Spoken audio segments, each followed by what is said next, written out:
para todo público.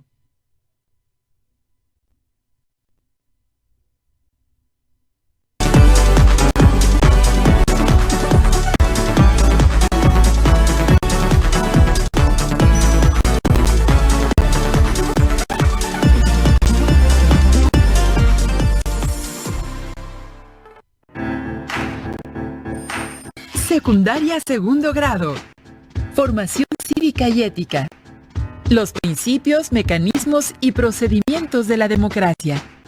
Revisar el concepto de democracia, sus principios y mecanismos y cómo se ejemplifican mediante la recreación de una asamblea vecinal y en la escuela.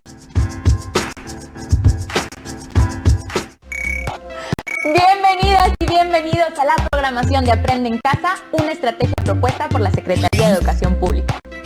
Dedicaremos esta sesión titulada Los principios, mecanismos y procedimientos de la democracia a los estudiantes de segundo grado en la asignatura de Formación Cívica y Ética.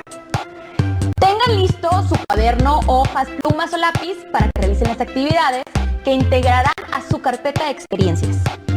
Hemos revisado que la participación conjunta con la autoridad en asuntos de interés colectivo fortalece la convivencia democrática. La democracia es la forma de gobierno y de vida que promueve la convivencia pacífica y justa entre personas que habitan en una comunidad o en un país, porque se sustenta en los principios de libertad, igualdad, justicia, solidaridad, pluralidad, responsabilidad, respeto y tolerancia. En los países que tienen una forma de gobierno democrático, todas y todos tenemos los mismos derechos. Una de sus características es que el poder lo detenta el pueblo, que lo delega a sus representantes elegidos mediante procedimientos democráticos. La democracia es la forma de gobierno más justa, porque se reconocen los derechos de todas las personas con base en un marco legal que los protege y con mecanismos para participar en la vida pública. En el siguiente video verán un ejemplo acerca de cómo en una asamblea de vecinos se utilizan mecanismos y procedimientos democráticos para atender problemas comunes. Incorporen lo relevante en su carpeta de experiencias. Seguramente has oído hablar acerca de la democracia, pero ¿sabes qué es? La democracia es una forma de organización política, social y de gobierno, y también una forma de vida. En este programa hablaremos de la democracia como forma de gobierno y para comprenderla mejor, presenciaremos el desarrollo de una asamblea.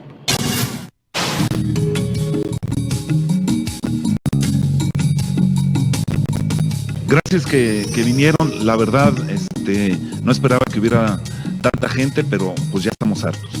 Entonces, es importante que el pliego petitorio que vayamos a hacer o las decisiones que vayamos a tomar las hagamos por consenso, porque bueno, yo no sé ustedes qué piensan, nos han prometido un montón de cosas.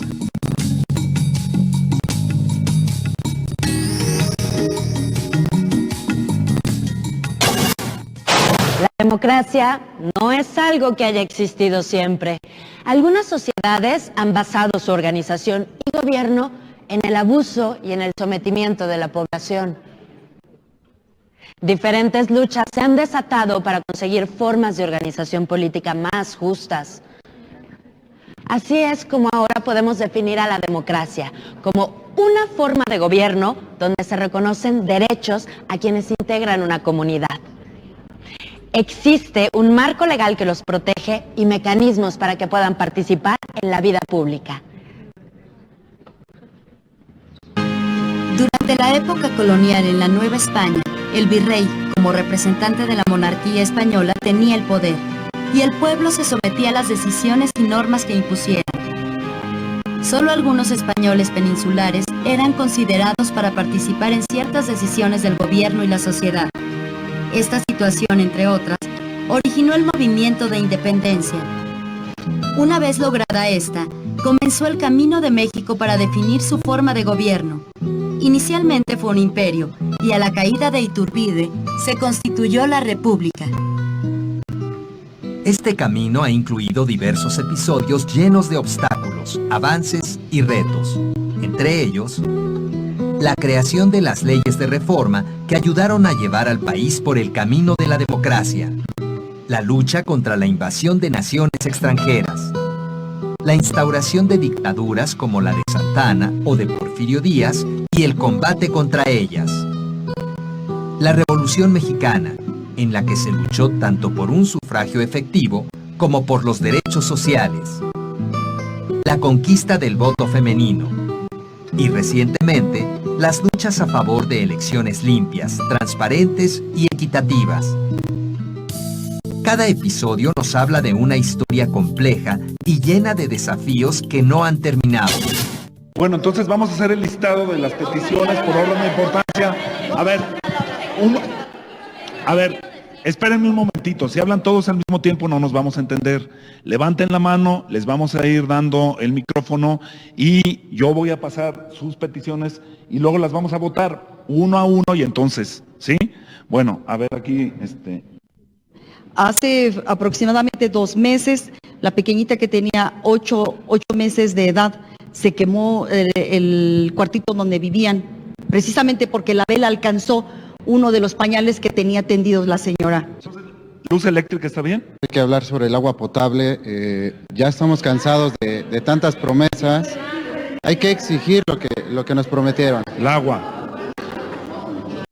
¿Quién había hablado de la vigilancia? Sí, finalmente la vigilancia es muy importante porque también, por ejemplo, los niños que van temprano a la escuela y sin luz. A ver, otra vez están hablando todos al mismo tiempo.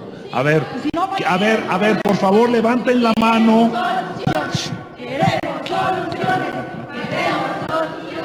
Todas las sociedades tienen problemas, pero lo que nos indica si es democrática o no es la forma para enfrentarlos, cómo se toman las decisiones y cómo se ejerce el poder. La democracia es una forma de organización política más antigua de lo que muchos de nosotros imaginamos. Sin embargo, ha cambiado hoy en día, porque cada época y cada comunidad tiene sus propios problemas y retos que enfrentar. ¿Sabías que desde la antigua Grecia las personas se organizaban en asambleas? Todos los ciudadanos podían opinar y votar para resolver asuntos. Sin embargo, los esclavos y las mujeres no eran considerados ciudadanos. Así que solo participaban en las decisiones, menos del 10% de la población. ¿Has pensado en el enorme poder y responsabilidad que tenemos como ciudadanos? En un gobierno democrático, el poder no puede estar en una sola persona o en un pequeño grupo. Es el pueblo quien debería tener el derecho a gobernar y a tomar decisiones sobre la organización de su vida en común. ¿Piensas que México tiene un gobierno democrático? ¿Por qué? Sí, porque en nuestro país podemos elegir a los gobernantes, ya sean los presidentes, diputados y los senadores. No, pienso que no, porque hay muchas promesas falsas, prometen y no cumplen, y por eso siento que no es democrático. Sí, porque nosotros tenemos la libertad de elegir a quien nos puede representar, por ejemplo, en un municipio, lo que sea, podemos elegir a un representante o coordinador de nuestra comunidad o de nuestro país. No creo que tenga un gobierno democrático. El gobierno que tenemos no se parece nada a lo que debe ser la democracia. No es lo que cumple todas las expectativas de todo el pueblo de México. En un sistema de gobierno democrático, es trascendental el papel que asumen los integrantes de una nación, es decir, los ciudadanos. Pero, ¿qué significa este término?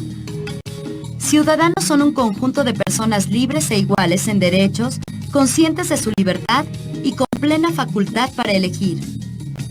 En nuestro país, son considerados ciudadanos los individuos de 18 años o más, que al cumplir la mayoría de edad, adquieren ciertos derechos y obligaciones como el derecho a votar, a desempeñar cargos públicos, asociarse libremente, entre otros. Ningún poder está por encima de estos ciudadanos, quienes son soberanos aunque, como verás más tarde, pueden delegar su soberanía en sus representantes. ¿Crees que los habitantes de tu localidad hacen valer su poder como ciudadanos? ¿De qué forma?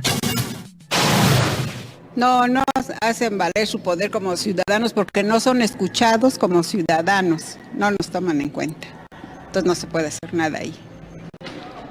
Bueno, yo opino pues, que sí la hacen valer porque ya nosotros le podemos pedir a los coordinadores pues, que pongan más seguridad en las calles. En mi caso, por donde vivo, pues asaltan muy seguido. Pues creo que de alguna manera ellos lo intentan reuniéndose en las plazas, bueno, por lo menos en mi colonia, pero pues yo creo que falta organización. Bueno, ya anotaste todas las peticiones, todos los problemas. Bueno, ahora, ¿qué hay que hacer? A ver, espérense uno por uno, a ver, compañero, uno por uno, sí. Bueno, yo propongo que nos reunamos con el presidente municipal. Una junta con el presidente. Sí. Junta con el presidente, ¿qué más? ¿Qué más? No está mal, no está mal. ¿Qué más? ¿Alguien más? Pues yo propongo que lo denunciemos. Una denuncia. ¿Qué más? A ver, ¿alguna otra? Yo propongo que lo metan al bote. Bueno, ok. A ver, espérense, para meterlo a la cárcel hay que denunciarlo primero. Bueno, meterlo a la cárcel. ¿Qué más? Yo propongo, porque nunca nos hacen caso, que mejor cerremos la calle. Cerremos la avenida. Bueno, esa puede ser, cerrar la calle. Órale. A ver, espérenme un momento. Ok. Bueno, déjenme terminar de anotar. Hasta que no den respuesta, desbloqueamos esa calle. Sí, eso está muy bien. Sí. Lo que le da sentido a la democracia es la existencia de un conjunto de principios que reconocen a la población como autoridad máxima. También se requiere de una participación comprometida, informada, pero también apegada a la ley. ¿Crees que cualquier propuesta que apruebe la Asamblea es válida? En un gobierno democrático, lo ideal sería tomar acuerdos que todo el mundo aceptara. Pero en sociedades diversas y muy pobladas como las modernas, esto no es posible. Por eso, para organizarnos y ponernos de acuerdo, existen algunos mecanismos. Uno de ellos es el principio de mayoría. Considerar las necesidades de la mayor parte de la población o de un grupo al tomar una decisión que afecte a todos. Justamente una de las molestias de la comunidad que se ha reunido en una asamblea es que las autoridades no han considerado lo que la mayoría del pueblo necesita. Ya tenemos estas 5 propuestas, hay que hacer una votación. Sí, pero para ver qué es lo que antes, yo quiero decir que tenemos que tener cuidado con lo que vayamos a decir porque no nos vayamos a meter en problemas al hacer una revuelta o al querer bloquear la calle. Primero hay que ver todas las opciones, ¿no? Y también quiero decir que se tome en cuenta, independientemente de la votación, también es importante tomar en cuenta las minorías, porque no siempre lo que opina la mayoría es necesariamente la mejor opción para todos. Bueno, por eso, compañera, vamos a votar primero. Sí. Entonces, ¿quiénes votan por la junta con el presidente municipal? ¿Quiénes están de acuerdo? A ver, 2, 3. En la asamblea, cada uno de los integrantes ha tenido la oportunidad de opinar y proponer algunas líneas de acción. También han considerado lo que la mayoría piensa y desea. Sin embargo, hay que recordar que el ser mayoría no significa que tengamos la razón. Un gobierno que ignora las minorías tampoco será plenamente democrático. Te invitamos a leer el libro Democracia, de tu biblioteca escolar. En él encontrarás la historia de esta forma de gobierno y podrás reflexionar sobre su importancia en el México actual. El ideal de un gobierno democrático es hacer valer las decisiones de cada integrante de la población. Pero lograr esto no es nada sencillo. Por eso, otro de los principios de la democracia es el de la representatividad, del que hablaremos más detalladamente en el siguiente programa. Pero por lo pronto te adelanto que bajo este principio, el pueblo puede elegir a sus representantes a través de elecciones libres y periódicas. Si no hay comida cuando se tiene hambre, si no hay medicamentos cuando se está enfermo, si hay ignorancia y no se respetan los derechos elementales de las personas, la democracia es una cáscara vacía, aunque los ciudadanos voten y tengan parlamento. Nelson Mandela.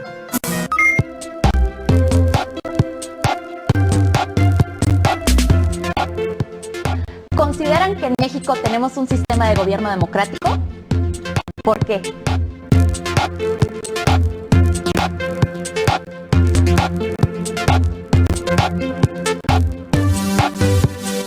Para tener un gobierno democrático, se ha recorrido un largo camino después de que México se conformó como una nación independiente. Se buscó la mejor manera de gobernar. México pasó por un imperio y cuando parecía que se fortalecía como una república democrática, llegó a gobernar el general Porfirio Díaz, quien prolongó su permanencia en el gobierno poco más de 30 años. Muchos grupos lucharon para derrocar la forma de gobierno dictatorial y avanzar hacia una democracia. Las principales demandas de los participantes en la lucha armada se concretaron en la Constitución Política de los Estados Unidos Mexicanos de 1917. Con los avances de la democracia se han obtenido logros, como tener un Estado de Derecho sustentado en la Constitución Política de los Estados Unidos Mexicanos. En el video pudieron percatarse que el principio democrático de soberanía fue uno de los más importantes logros para defenderse de invasiones extranjeras. El artículo 39 dice lo siguiente: la soberanía nacional reside esencial y originariamente en el pueblo. Todo poder público dimana del pueblo y se instituye para beneficio de este. El pueblo tiene en todo tiempo el inalienable derecho de alterar o modificar la forma de su gobierno. En el artículo 40 se definen las principales características de la forma de gobierno democrática. Es voluntad del pueblo mexicano constituirse en una república representativa, democrática, laica y federal, compuesta por estados libres y soberanos en todo lo concerniente a su régimen interior, y por la Ciudad de México, unidos en una federación establecida según los principios de esta ley fundamental. La participación es otro de los principios fundamentales en la democracia. Los ciudadanos pueden participar en la construcción de las leyes mediante sus representantes, que son electos periódicamente para dirigir las acciones del gobierno. En una forma de gobierno democrático, es el pueblo quien toma las decisiones a través de sus representantes. Reflexionen acerca de lo siguiente.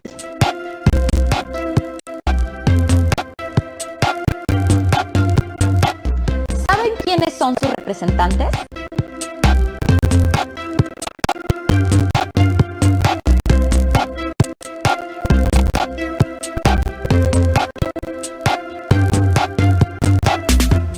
La elección de representantes se hace de manera ordenada mediante procedimientos y mecanismos que garanticen la participación de los ciudadanos en condiciones de igualdad y de libertad.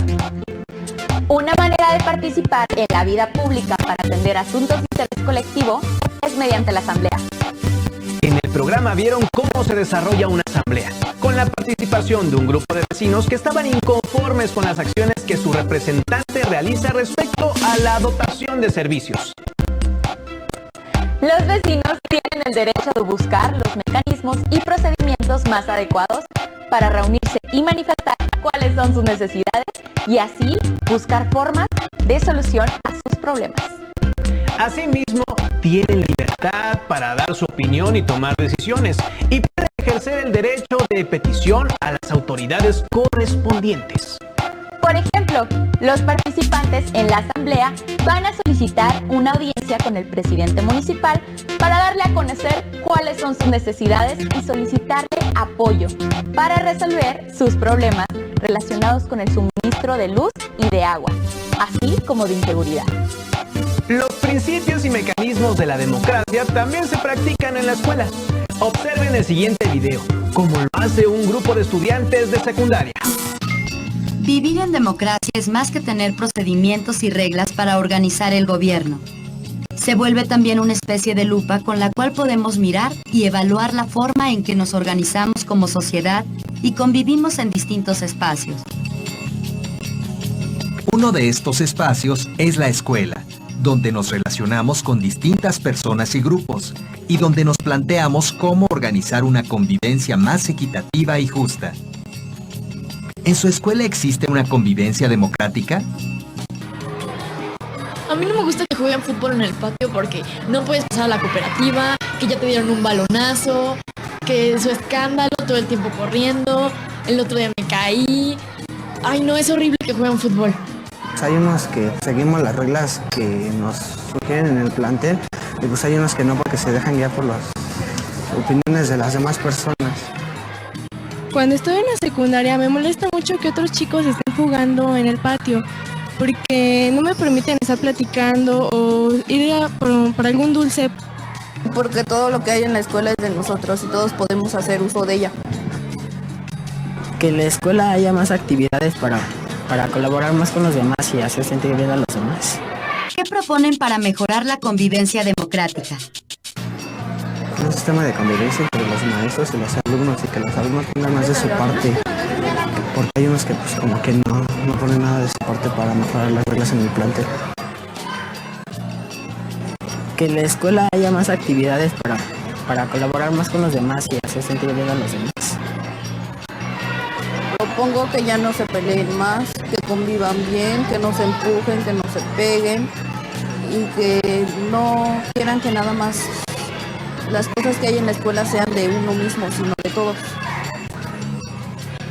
A que se haga una fila de hombres y una de mujeres para así que nos atiendan a uno por uno y convivir como grupo.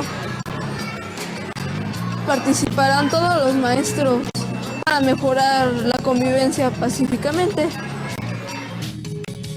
Aprender a convivir y organizarnos democráticamente dentro de la escuela no es una tarea sencilla. Tenemos que interesarnos por los asuntos de todos, analizar cómo se ejerce la autoridad y estar dispuestos a participar para resolver los problemas. Observen la forma en que conviven, se organizan y toman decisiones dentro de su escuela. Por ejemplo, cuando se organizan para formar equipos de trabajo o al elegir un representante de grupo. ¿Ustedes qué harían para que su escuela sea un espacio más democrático? En la escuela se practican principios democráticos. Es un lugar adecuado para que ustedes propongan una convivencia justa y equitativa.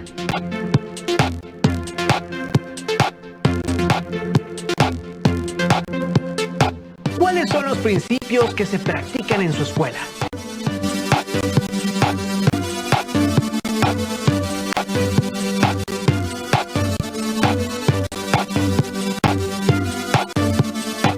¿Cómo pueden mejorar la convivencia?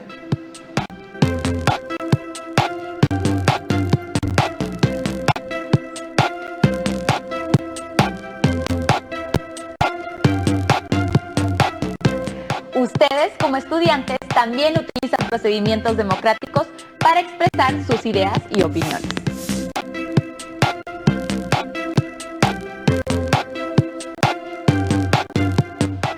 ¿Qué procedimientos utilizan en su escuela para elegir al representante de grupo?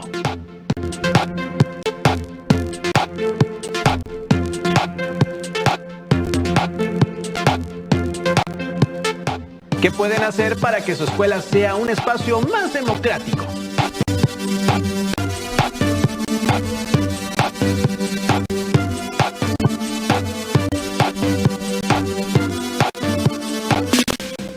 Platiquen con su familia acerca de qué mecanismos y procedimientos han utilizado en su comunidad, colonia o localidad para reunirse y tomar acuerdos relacionados con las necesidades de todos.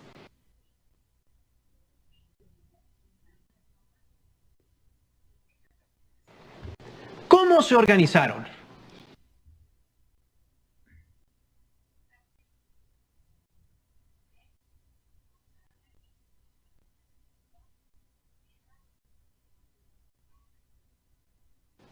¿Cómo fue la toma de acuerdos?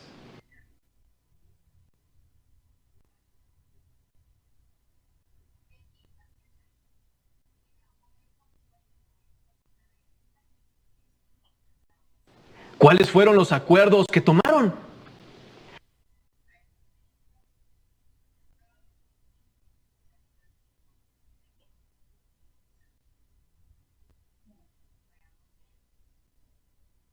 ¿Qué beneficios tuvieron en la comunidad?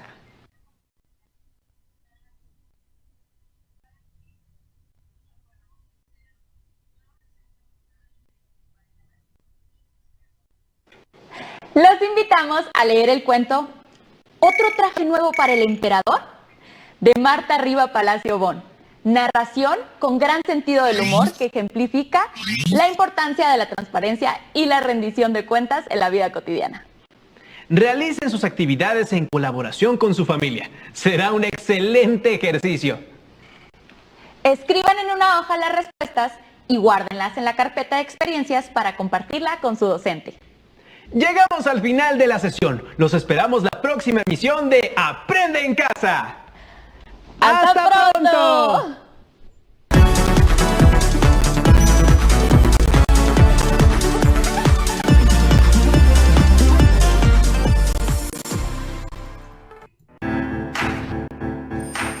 Secundaria segundo grado.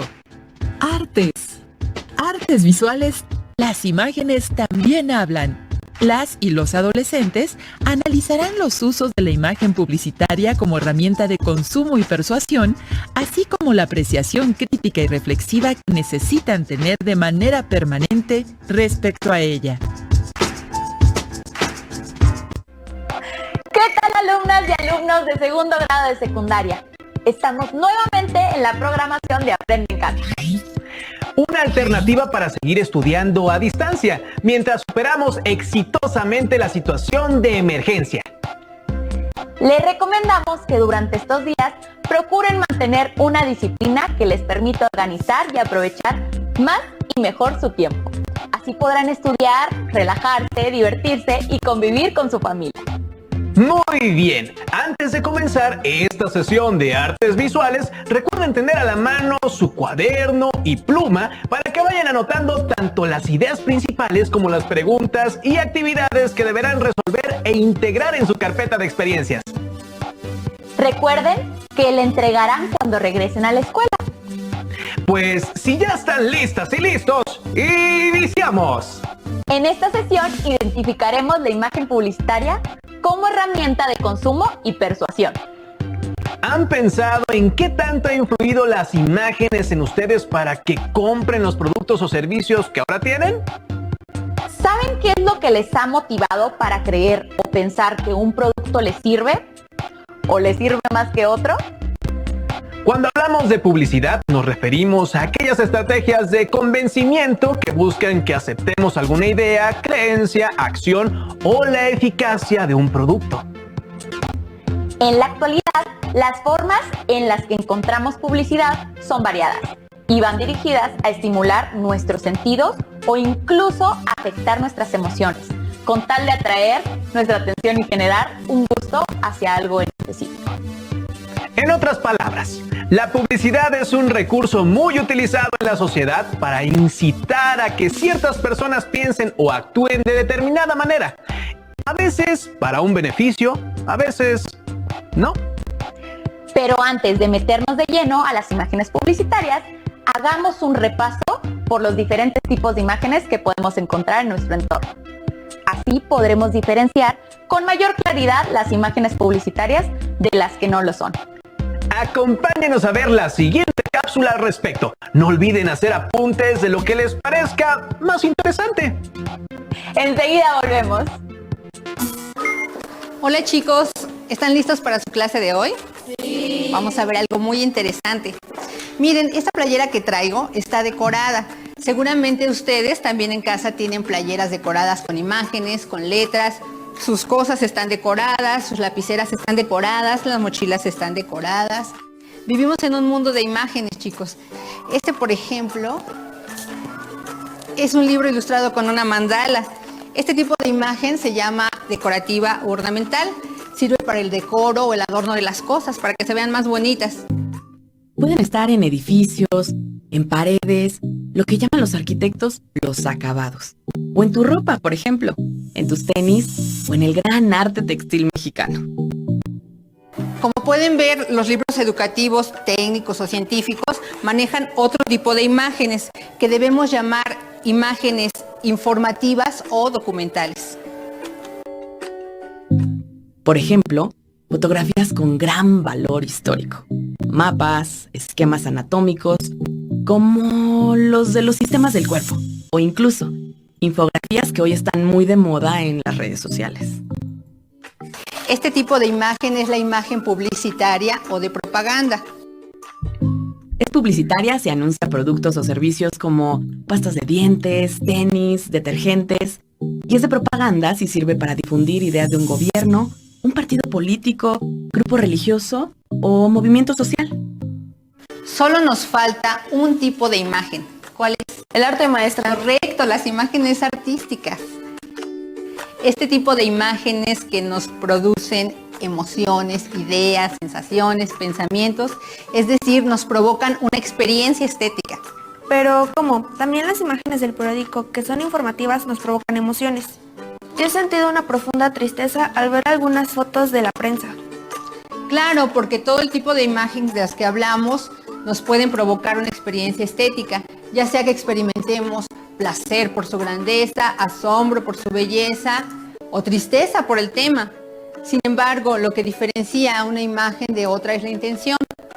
Es decir, la imagen ornamental tiene la función de adornar, la imagen documental tiene la función de informar, la imagen publicitaria de vender y la artística.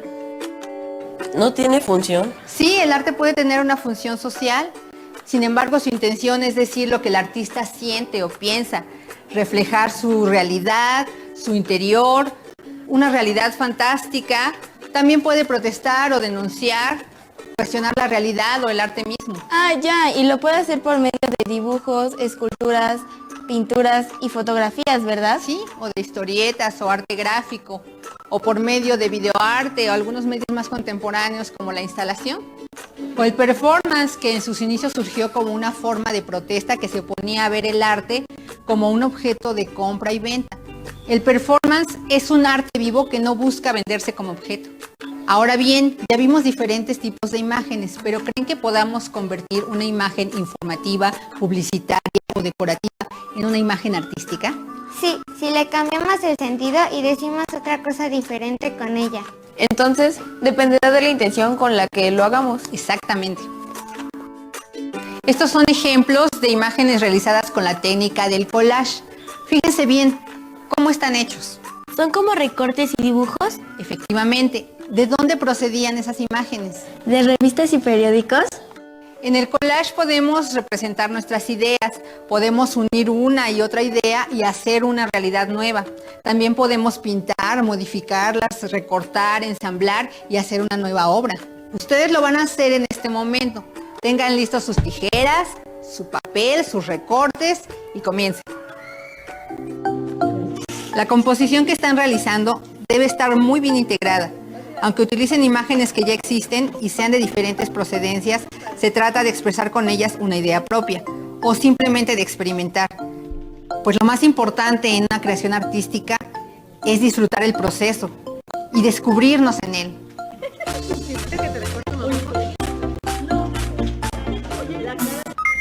Como hemos visto, existen distintas clases de imágenes, cada una con propósitos específicos.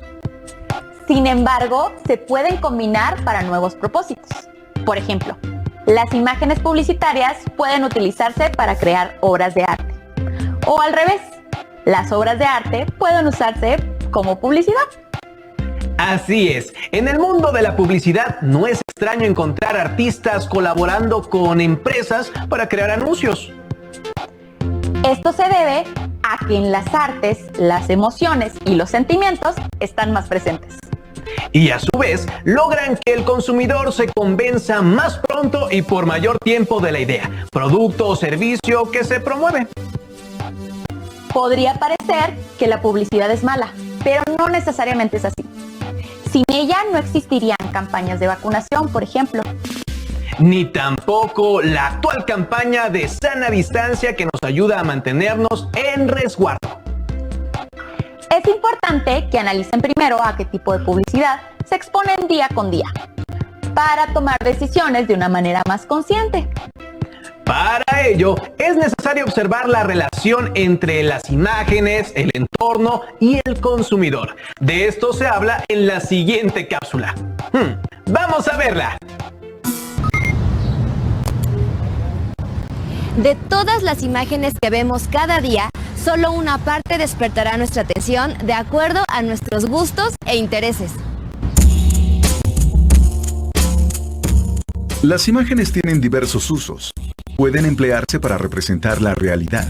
También son medios eficientes para transmitir ideas y mensajes, así como para relatar una secuencia de hechos o un acontecimiento. Recuerden que las imágenes no surgen de la nada. Son creadas con determinados objetivos.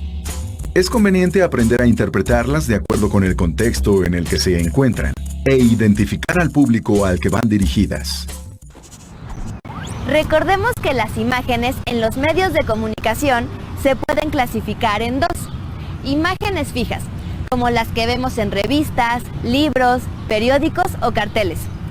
O imágenes en movimiento, como en el cine, internet, televisión o video. Ejemplos de imágenes fijas son fotografía, dibujo, pintura o grabado. O pueden ser imágenes en las que se cuenta un relato, por ejemplo, la historieta. Las imágenes en movimiento pueden ser vistas en un tiempo de proyección determinado. Hay una secuencia de acciones conforme ocurren. Pueden ser en cámara rápida o en cámara lenta. Los medios digitales combinan las imágenes fijas y las que tienen movimiento en su propuesta visual. Las imágenes en los medios de comunicación no son siempre representaciones objetivas, sino producciones que reflejan los intereses de personas, medios o instituciones que las producen. Otra forma de calificar las imágenes es de acuerdo a la función para la que fueron creadas. Encontramos imágenes informativas. El sentido de esa información dependerá de lo que los medios quieren que los espectadores conozcan. La imagen publicitaria tiene como función persuadir a un determinado consumidor para despertar su interés y deseo en la adquisición de un producto. La imagen propagandística busca llamar la atención del público para que realice determinadas acciones o adopte ciertas ideas o una postura deseada. De esta manera, intenta encauzar o modificar la forma de pensar de la gente a la que va dirigida. La imagen de entretenimiento busca proveer al público de diversión y recreación. La imagen artística, proveniente de las artes visuales, busca despertar diversos sentimientos, emociones y reflexiones a través de una idea realizada plásticamente. Los tipos de imágenes que acabamos de ver pueden combinarse para comunicar un mensaje visual de forma más eficiente. De esta manera, se juntan varios estímulos visuales con el objeto de atraer al espectador. Las imágenes son creaciones para representar ciertas realidades. Son un conjunto de apariencias con un mensaje definido por la ideología de su creador. Desde la selección de los motivos y la forma de presentarlos al público, los medios de una u otra forma manipulan las imágenes con el fin de despertar el interés y aceptación de los espectadores, que son sus consumidores.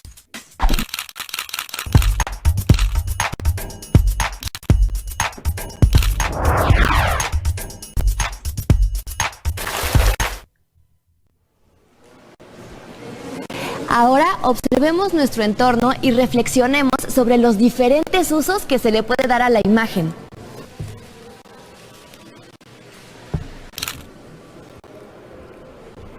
Por ejemplo, esta es una imagen artística y publicitaria y hace referencia a una imagen en movimiento. En el cine tenemos imágenes en movimiento que pueden ser documentales, ficción y animaciones, entre otras. Hoy vimos que las imágenes son productos visuales que tienen diversas funciones, de acuerdo a los intereses y los objetivos de quienes las diseñan. Así, tenemos imágenes publicitarias, de propaganda, de entretenimiento, informativas y documentales.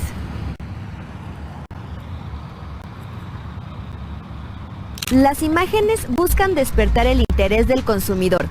Todos los días estamos en contacto con una gran cantidad de ellas que tienen mensajes específicos, de los cuales solo percibimos una parte, de acuerdo a nuestros intereses y contexto.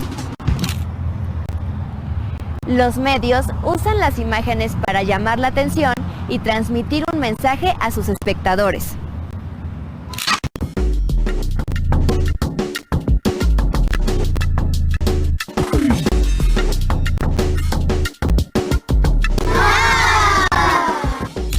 Ahora reflexionen acerca de los usos de la imagen en diferentes programas de televisión. ¿Cuáles son los programas que se ven en tu casa? ¿Cómo son las imágenes que se usan en los anuncios comerciales de esos programas?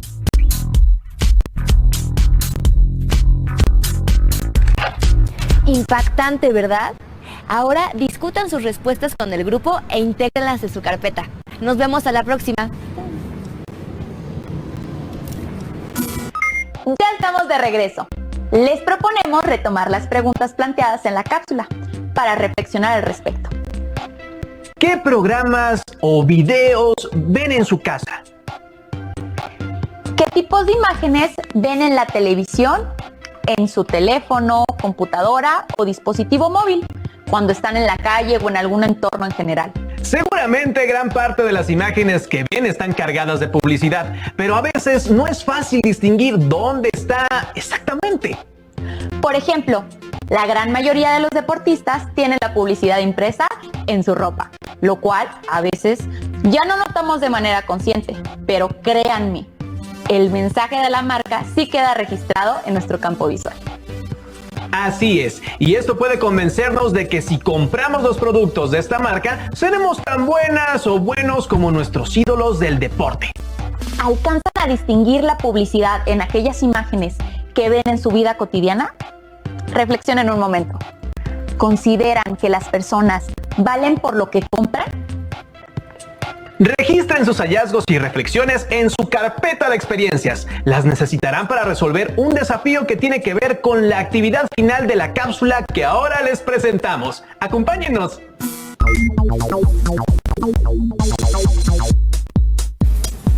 En el año 1450, el alemán Johannes Gutenberg inventó una forma novedosa de imprimir, utilizando caracteres móviles en relieve para formar palabras. A este procedimiento se le conoce como tipografía.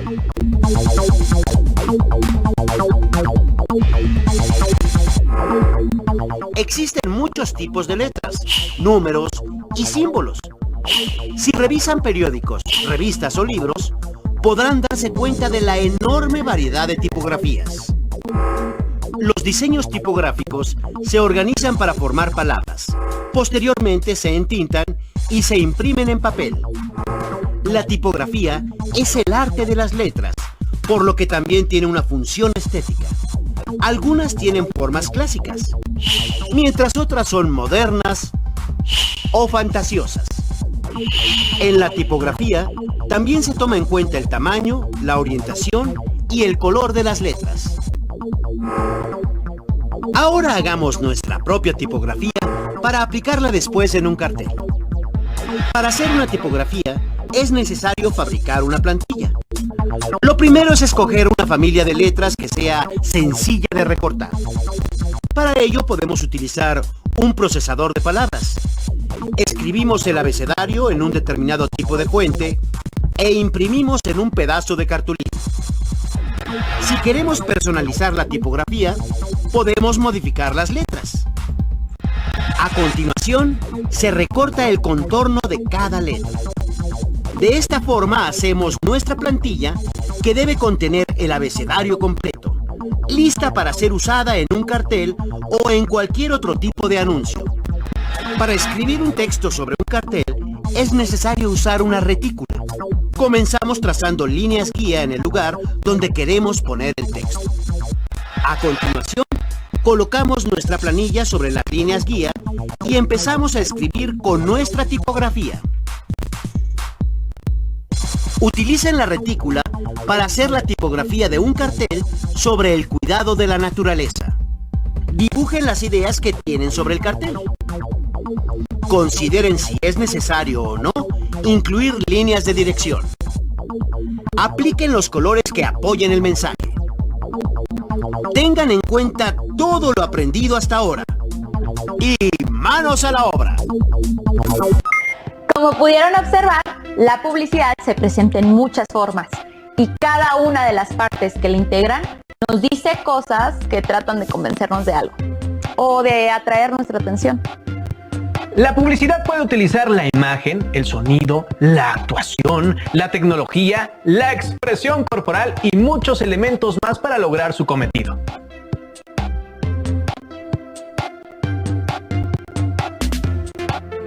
¿Cuáles recursos utilizarían ustedes para crear una campaña?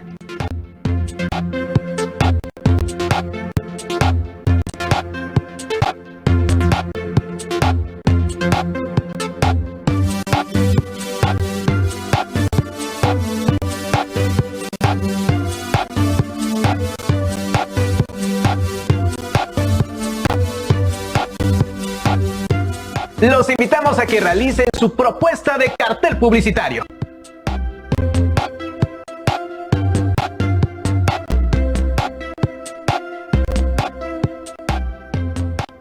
Para ello, primero deberán definir qué les gustaría publicitar.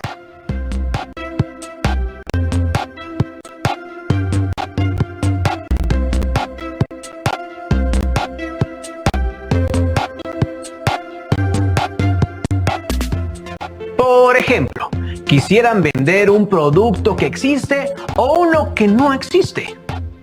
O quisieran exponer una idea para que sea consumida.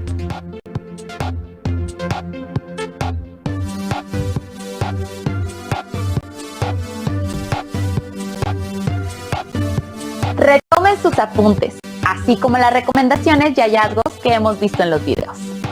Si quieren conocer un extremo ficticio sobre cómo la publicidad puede impactar a una sociedad, les recomendamos la trilogía de libros Los Juegos del Hambre, de Susan Collins.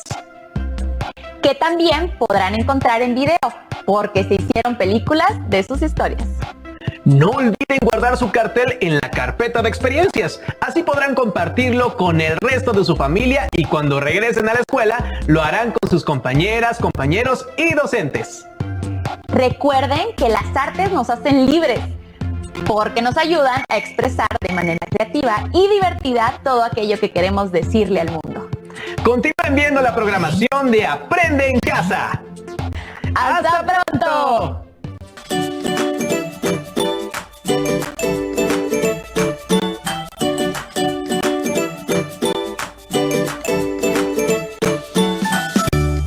Hola, profesor. En esta ocasión me tocará trabajar con ustedes la pausa activa que tiene que ver con iniciación al ritmo. En esta ocasión va a ser la actividad Fiesta Aymara.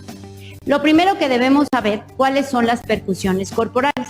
Las percusiones corporales son el sonido que puedo producir con mi cuerpo, como palmadas, chasquidos, apoyos, con la lengua, con los labios, y hay una infinidad de percusiones que podemos utilizar. En esta ocasión vamos a utilizar palmadas, apoyo y con trabajo en equipo. Lo primero que tenemos que hacer y para lo cual nos sirve esta actividad es, lo vamos a vincular con español. Vamos a trabajar las sílabas. En este caso vamos a utilizar mamá, mi papá. Mamá lo vamos a hacer con las palmas. Mamá. Mi papá lo vamos a marcar en esta ocasión, mi papá. Y lo hacemos. Mamá, mi papá. Mamá, mi papá. Mamá, mi papá. Mamá, mi papá. La segunda actividad que vamos a hacer, utilizando otra vez mamá, mi papá, lo voy a hacer con mis compañeritos de al lado. Mamá, mi papá. Mamá, mi papá. Mamá, mi papá. Mamá, mi papá. La tercera lo voy a hacer con mi compañero y con los pies. Aquí también vamos a utilizar la lateralidad. Volteamos hacia el lado derecho y voy a hacer mamá, mi papá. Mamá, mi papá. Mamá, mi papá. Mamá, mi papá. Y el último ejercicio lo voy a hacer igual con mi pareja, solo que voy a ubicarlos de mi lado derecho y de mi lado izquierdo. Mamá, mi papá, mamá, mi papá, mamá, mi papá, mamá, mi papá.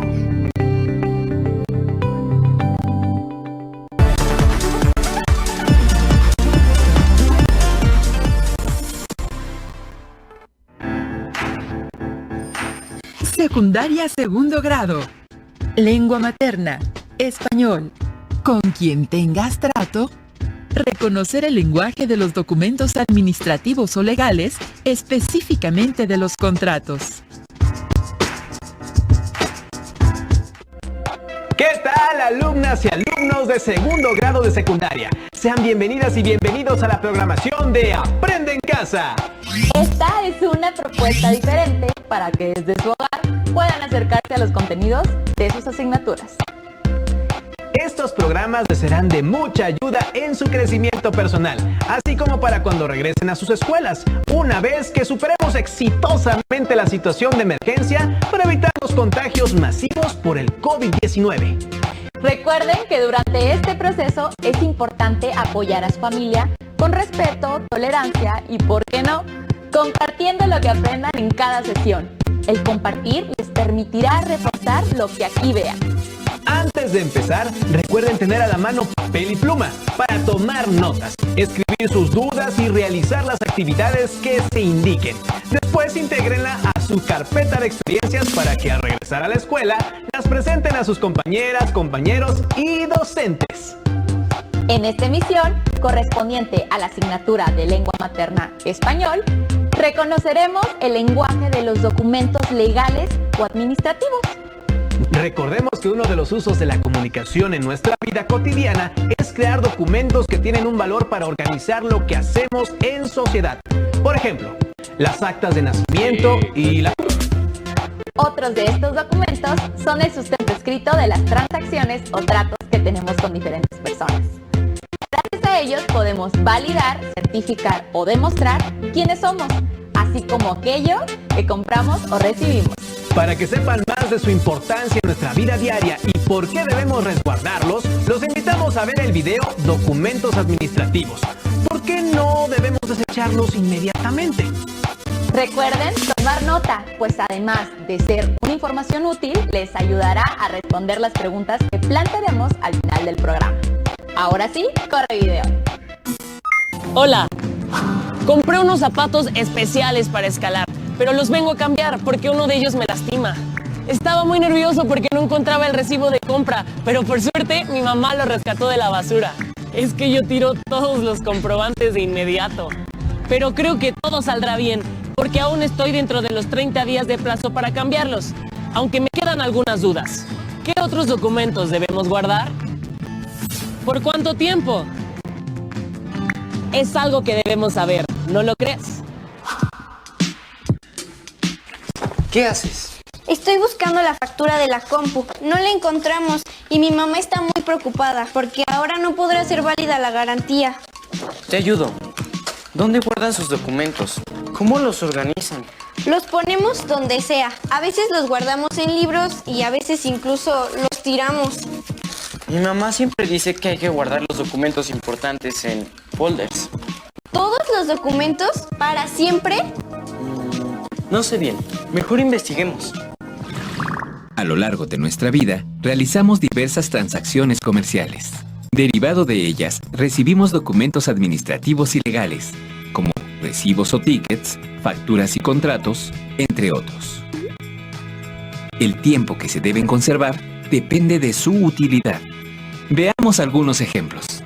Los recibos de compra, facturas y contratos que nos dan en los comercios al adquirir un producto o servicio son documentos administrativos que nos sirven para verificar el precio, cambiar la mercancía o hacer válidas las garantías y comprobar dónde y cuándo se realizó la compra. Las facturas además nos sirven para efectos fiscales, como comprobar gastos y deducir impuestos.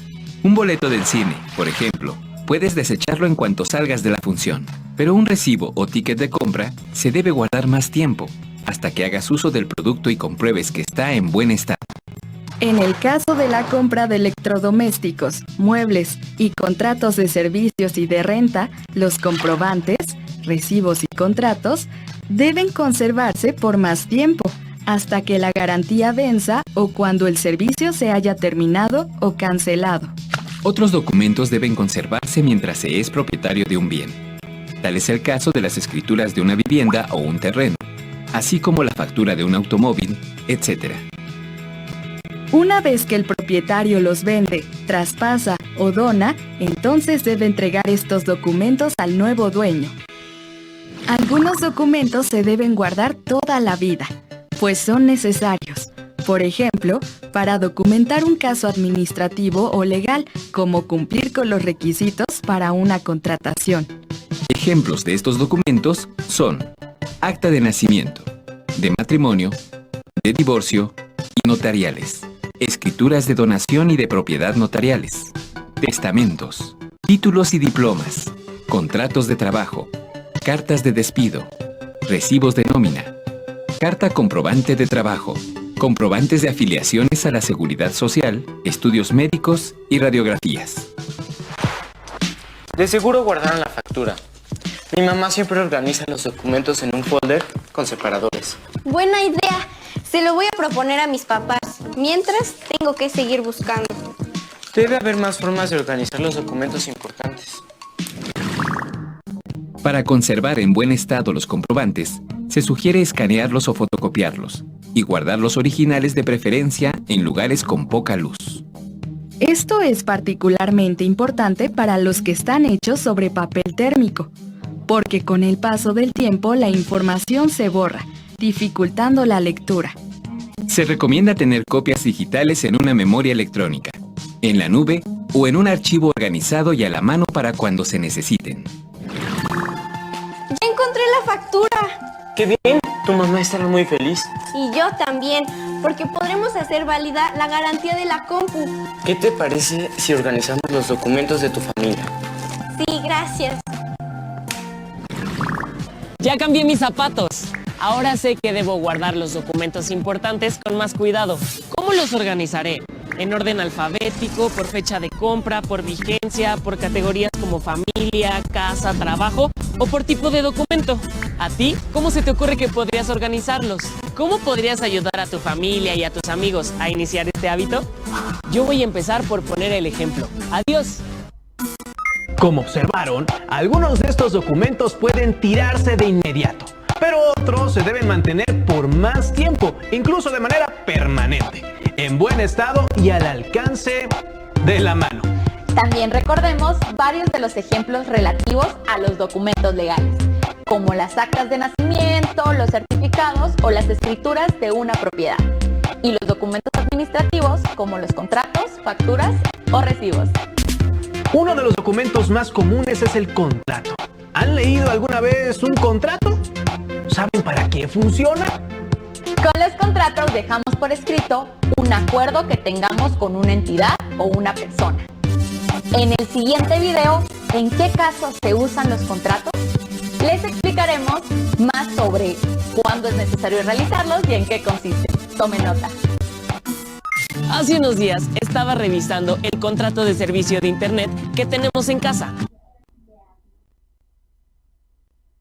para saber qué garantías contiene, porque ha fallado mucho últimamente y queremos reclamar un mejor servicio. Entonces me surgieron algunas dudas. ¿Qué es un contrato? ¿Cómo se redacta? ¿Podríamos vivir sin ellos? ¿Tú qué piensas?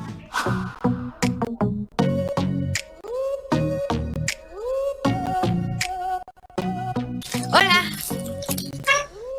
¿Qué haces? Te ves muy concentrado. Estoy revisando el contrato de arrendamiento de la casa porque mis papás necesitan saber cuánto tiempo tenemos como mínimo para avisarle al arrendador que desocuparemos su inmueble, para que no nos cobre una multa. ¿Se van a cambiar de casa? Sí, encontramos una más cerca del trabajo de mi mamá y de la escuela. ¡Qué bueno! Sí, perdón, pero tengo que seguir leyendo el contrato. Ah, bueno, de hecho, si quieres, te puedo ayudar a buscar información. Ah, sí, mira, de hecho aquí encontré. La palabra contrato viene del latín contractus y se define como el acuerdo de voluntades de dos o más personas que produce ciertas consecuencias jurídicas. Es decir, que crea o transmite derechos y obligaciones a las personas que lo firman. Para firmar un contrato es requisito ser mayor de 18 años. En caso de ser menor de edad, es necesaria la autorización de sus padres. Los contratos pueden ser sobre cualquier materia, siempre y cuando sea legal. Las obligaciones y los derechos de los contratantes se indican mediante reglas, presentadas como cláusulas, estipulaciones o condiciones. Algunos contratos indican las particularidades mediante anexos. El contrato debe contar con los siguientes elementos. Elementos esenciales. Acuerdo entre las partes que celebran el contrato. Objeto o propósito del contrato. Derechos y obligaciones de los contratantes. Elementos naturales. Son los previstos según el tipo de contrato. Por ejemplo, en un contrato de prestación de servicios se indicará el costo, la duración del servicio y la forma de pago. Elementos accidentales. Son los que se agregan de común acuerdo entre los contratantes, siempre que no vayan contra la ley, la moral, ni la buena fe.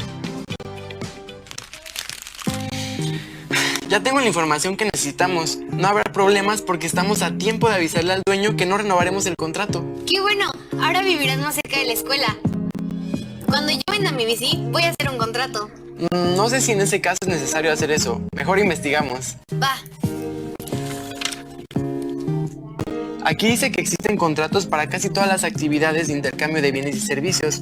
Los más frecuentes son: contrato de compraventa de inmuebles, documento que formaliza la adquisición de un bien inmueble, por ejemplo, una casa, departamento o local, a cambio de dinero. Contrato de arrendamiento o renta, documento que formaliza el derecho de usar la propiedad de otra persona por un tiempo determinado, a cambio de dinero, por ejemplo, un salón de fiestas. Contrato de prestación de servicios, documento que formaliza el pago a un prestador de servicios, sea una empresa o un profesional independiente, a cambio del servicio que ofrece. Contrato de trabajo o laboral, documento que formalice el acuerdo del pago de un sueldo por la realización de determinadas tareas o actividades bajo la dirección de otra persona. Contrato de préstamo de dinero, documento que elaboran y exigen celebrar las empresas e instituciones financieras cuando entregan dinero a otras empresas o a particulares, con la obligación de devolverlo en un tiempo establecido y con un pago de intereses. También hay contratos internacionales, como el que tiene México con Estados Unidos y Canadá para el Tratado de Libre Comercio TEMEC. Por lo visto, no puedo hacer un contrato para vender mi bici, porque solo es para inmuebles. Nos estamos volviendo unos especialistas en contratos. Sí. Firmar un contrato sirve para dejar claramente y por escrito las obligaciones y los derechos de los contratantes. Esto genera confianza para ambas partes. Los dejo porque haré válido mi contrato de prestación de servicios de internet. ¡Adiós! Recapitulemos. Tomen notas.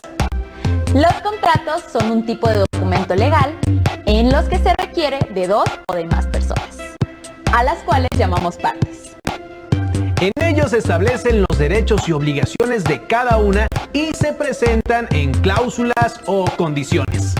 Algunos contratos también requieren de la certificación de un tercero o de un notario para su validez. Recuerden que se debe mencionar la duración del contrato, el objeto o propósito del contrato y las partes participantes con nombres completos y correctos. Para firmar un contrato deberán ser mayores de edad o tener la autorización de sus padres o tutores.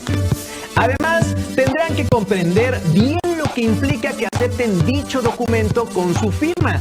Por ello, es necesario que aprendan a leerlos y a entender su contenido. Su lenguaje difiere mucho de otros textos como, por ejemplo, de los literarios.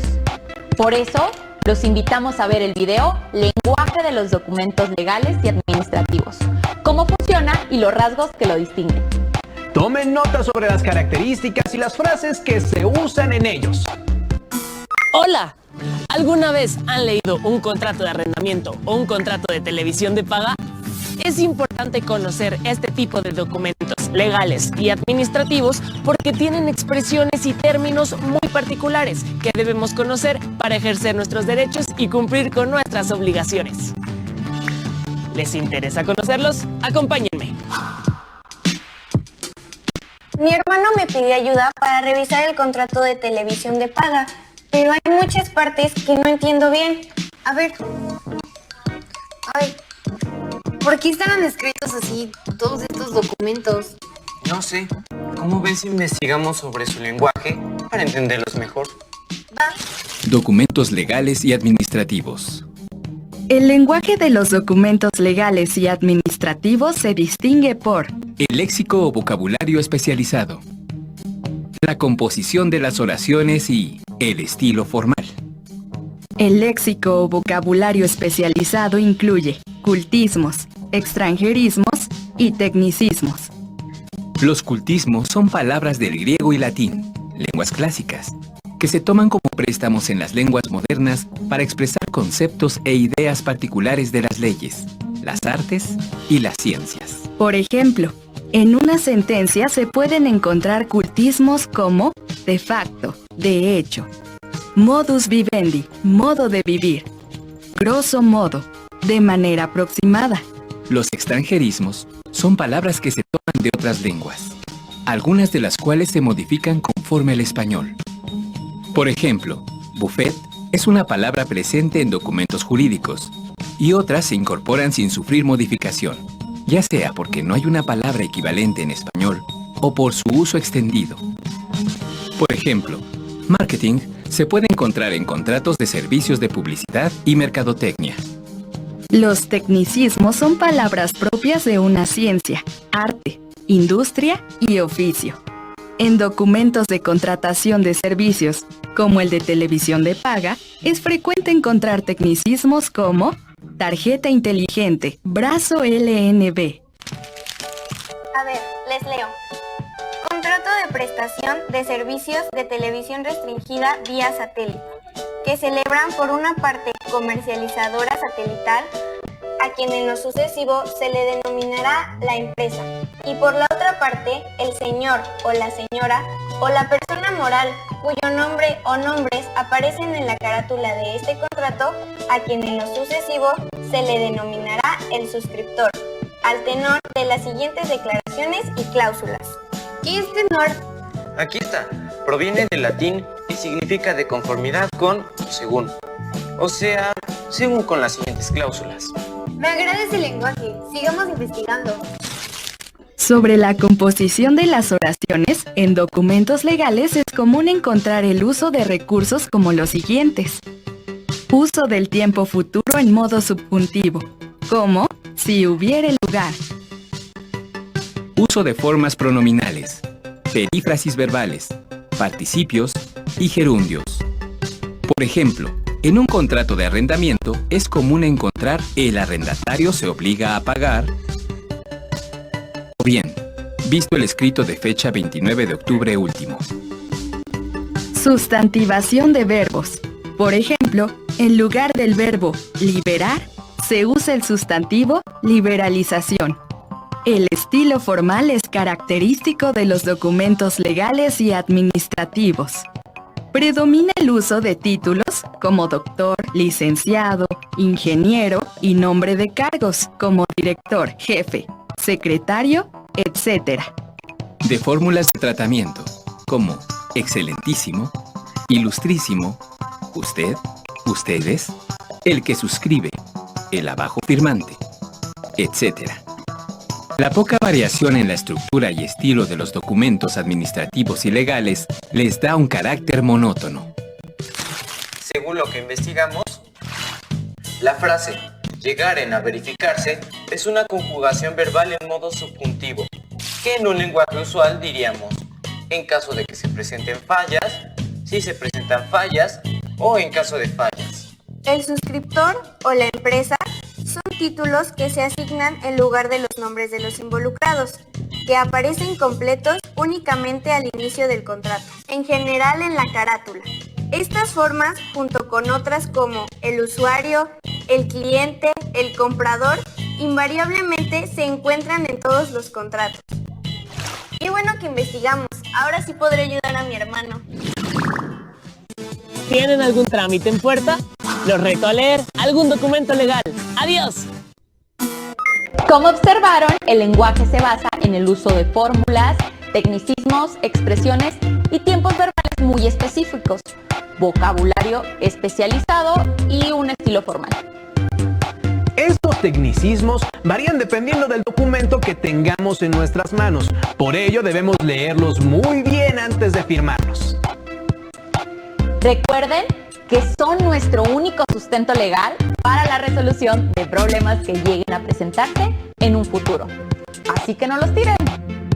Ahora les pedimos realizar la siguiente actividad. Tomen nota de las preguntas que aparecen en pantalla.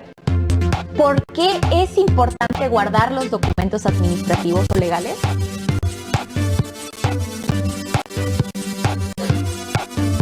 ¿Cuáles se pueden desechar pronto y cuáles no? ¿Qué elementos contienen los documentos legales y administrativos?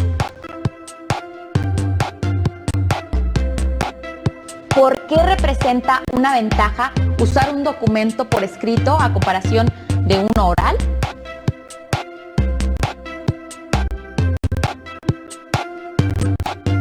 ¿En qué situaciones se puede recurrir a un contrato? Pidan a un familiar que les muestre un contrato de teléfono, de arrendamiento o de internet. Identifiquen su estilo, los tecnicismos, las fórmulas que usa. Hagan una lista de ellos. Pregúntense hasta cuándo tendrán que conservar este documento. Agreguen sus respuestas y la información a su carpeta de experiencias para que puedan compartirlas posteriormente con sus compañeras, compañeros y docentes. Recuerden siempre revisar los documentos legales y administrativos que lleguen a sus manos para conocer qué información tienen y corroborar que los datos sean correctos. Hemos llegado al final de esta sesión. Continúen viendo la programación de Aprende en Casa. ¡Hasta la próxima!